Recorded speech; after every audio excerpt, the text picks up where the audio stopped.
Welcome to the club, Salford. We'll start off. What was attractive? What was the exciting thing about the job for you?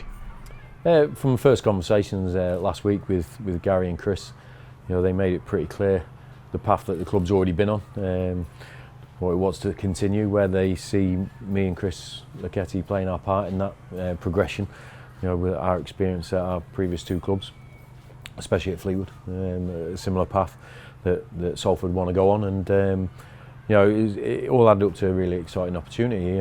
It came a little bit left field, I'll admit. It wasn't someone I was expecting or looking at, but when I met the guys, and they put the plans forward, and you can see the progression that the club's made, how quickly it's been done in the last 4 years.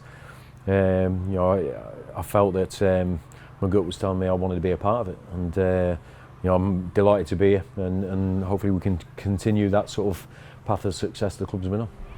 How much that progress have you been following, obviously, with the documentaries and the coverage? Has that been on your mind, or?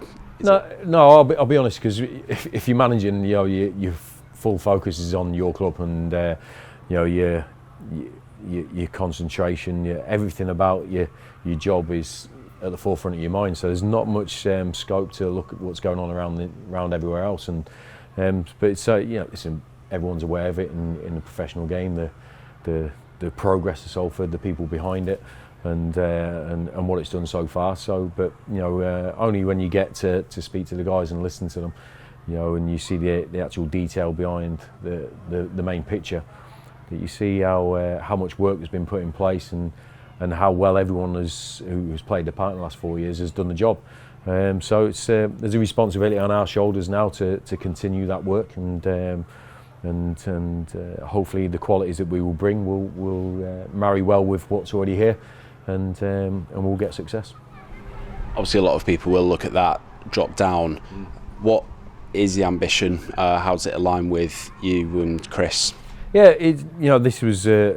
I'll be honest, it was a concern of mine, because for the last 30 years I've only been in the Football League and above, and worked, and you see a natural progression with your career. Hopefully that it's on an upward curve, but I think there's a difference in this club. There's a unique story behind it. It's not the norm, so you have to look at the detail. And I asked myself the questions about what I needed as a manager, what I wanted to go and work every day, what sort of club I wanted to do that with, and how I wanted to work personally with my assistant, with my coaches, with the players.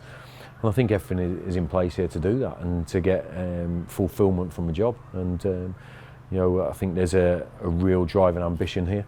I think that the people around it, that own it, that work for it, have got that ambition, and I think they'll find that me and Chris are the same as that. And I don't think there's anyone in football that hasn't got ambition, but there's a work ethic, there's a discipline that you have to put in place for yourself before you put it into anyone else, which all adds up to being a success. And I feel we have those attributes to come and help Salford go on to the next step. And it's a massive step going into the National League.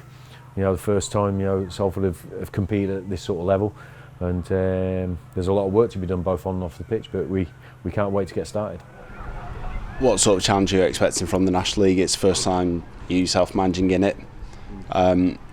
What challenge are you expecting? Because obviously there's some big teams in there now. We've lost Tranmere, but at the same time there's a plethora of former league clubs in there. Yeah, there is. That's the thing. Since for the last 15-20 years, there's a lot of Football League clubs that have dropped out of the league and found themselves in the National Conference and found it difficult to get back out. And I think the league is a real good quality. I know some of the people that work in it already and playing it. I've seen it in the past, because obviously in my previous two jobs I was looking to sign players from this level, and I have signed players from this level, so I've got a rough idea of what's needed. But I'll still find whatever level I found this in my playing career. I played at all the different levels. That the game didn't change too much. It's still the same game fundamentally, and you've just got to keep that in mind. But there's obviously certain aspects of quality as you go through the levels. But I've never been involved in a team as a player or manager. Didn't have to run hard, didn't have to be organised, didn't have to have good footballers, didn't have a good tactical awareness of what's needed. So, you know, those things are pretty staple throughout the levels of football, and we'll need to put all these in place and keep these in place because, you know, let's not forget there's a good group of players here that have had success, and you know, we've just got to try and add to that and give it the quality that's needed at the next level. Have you got that particular stamp or trademark that we can expect from your teams? No, I think I've been quite adaptable in my managerial career, that going into clubs and working with what's there, trying to find out the qualities of that team and then putting my own stamp on it in my own time. And but there's certain things that I like to see from a team, you know, that I took from my playing career, that I took into my coaching and managerial career, and you know, because your team has to have a personality and it has to have a similarity to what you are. So you know, I think I've played the game in a positive way. I think I've managed the game and managed my clubs in the previous 2 jobs in a positive way, and always gone out for wins, always gone to look and score goals, but have a real work ethic and team ethic around the place, because there's no team I see that's been successful on individuals. It's about a team ethic, and that's not just on the pitch, but it's off it as well. The supporters have got a massive part to play in that, as they already have done in the last 4 years, and we'll be looking to get them into our way of playing, you know, because there'll be an intrigue from them to see what we're going to bring to the table as well. And they've been in the last 4 years, they've been used to success, and we have to carry on that sort of trajectory of winning if we can. And but we have to put our own stamp on it. It's without a doubt, you know, you can't be something that you're not. And we'll have a team that I think the supporters can identify with. How good's it going to be having Chris Lucchetti back by your side again? Yeah, it's important. You know, I played with Chris for I think 5 or 6 years at Preston, and got to know him really well, and we kept in touch. Then I first got to work with him again in the Preston youth team. When he assisted me there, we went to Fleetwood, had success there, took him to Scunthorpe. Chris always had this, well, we both did, a feeling to try and manage, and we were always really open with each other. If those opportunities came along, you know, we'd discuss them, and he had the opportunity to leave Scunthorpe and go to Bury.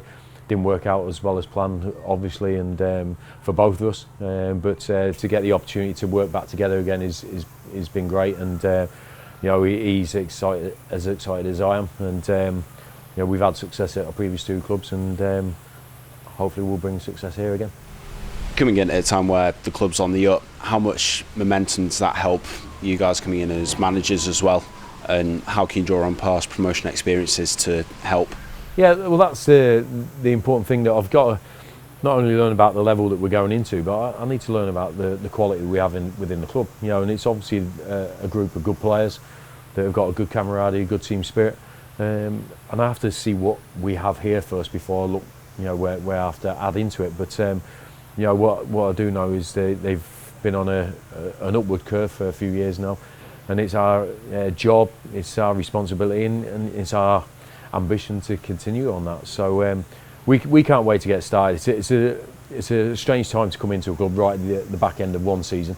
You know, everyone's going to go on their holidays now, the players and so forth. But the work starts now for us, you know, in recruitment and getting everything right off the pitch, ready for when the players come back in at the start of pre-season. So you know, there'll be a wonderment from the players now, wondering what's going to be in place when they come back, because there's obviously a different manager in place. But you know, I know a couple of players already, Nick Horton and Liam Hogan. I signed them for Fleetwood and gave them their league debuts. So you know, I know a couple of players, and Manny as well had on loan. So it'd be good to reacquaint myself with those guys. But I'm looking forward to meeting all the other ones as well.